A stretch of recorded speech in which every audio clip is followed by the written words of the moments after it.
Hi friends, welcome to AFH kitchen. ఈరోజు మనం తయారు చేసుకోబోయే రెసిపీ ఆలూ కుర్మా అండి. దీన్ని ఎలా తయారు చేసుకోవాలో దీనికి కావాల్సిన పదార్థాలు. నేను పెద్ద సైజు ఒక 3 ఆలూని అయితే తీసుకున్నానండి, బంగాళదుంపల్ని. అలానే కొబ్బరి పొడి, కొద్దిగా టమోటా అండి, హాఫ్ టమోటా వేసుకున్నాను. ఉల్లిపాయ ముక్కలు 2 ఉల్లిపాయలు వేసేసుకున్నాను. పచ్చి కరివేపాకు, అల్లము, కొత్తిమీర, వెల్లుల్లి రెబ్బలు, చెక్క, లవంగం, యాలక్కం వేసి నేను మిక్సీ పట్టుకున్నానండి. పచ్చిమిర్చి, జీలకర్ర, ఆవాలు, మిరియాలు, పసుపు, ఉప్పు. కుక్కర్లో ఆయిల్ అయితే వేసుకున్నానండి. ఆయిల్ వేడయింది. ఇప్పుడు మనము ఇందులోకి జీలకర్ర, ఆవాలని వేసేసుకుందాం. అలానే కరివేపాకు. స్టవ్ని లో ఫ్లేమ్లో పెట్టుకొని మనము అల్లం వెల్లుల్లి మసాలా,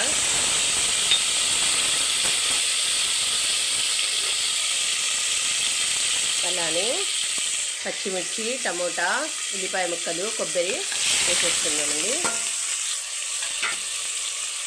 అలానే మిరియాలు, ఉప్పు, పసుపు కూడా వేసేసుకుందాం. వేసి మసాలాని ఒక 5 లేదా 10 నిమిషాలు లో ఫ్లేమ్లోనే బాగా కుక్ చేసుకుందామండి. చూడండి, మసాలా బాగా కుక్ అయిందండి, పచ్చివాసన వెళ్ళిపోయింది. ఇప్పుడు మనము ముందుగా కట్ చేసుకున్న బంగాళాదుంపలను కూడా వేసుకొని బాగా మిక్స్ చేసుకుందాము.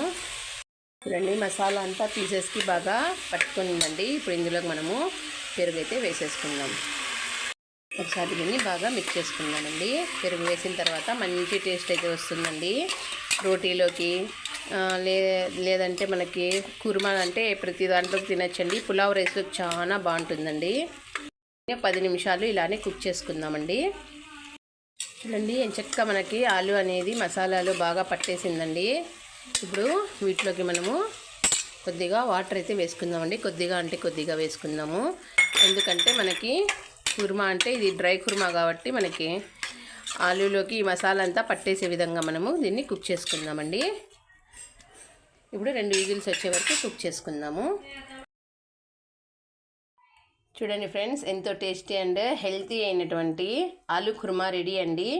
తినండి, ఆరోగ్యంగా ఉండండి. నా వీడియోని లైక్ చేయండి, షేర్ చేయండి. మరిన్ని వీడియోస్ కోసం దయచేసి అందరూ నా ఛానల్ని సబ్స్క్రైబ్ కూడా చేసుకోండి.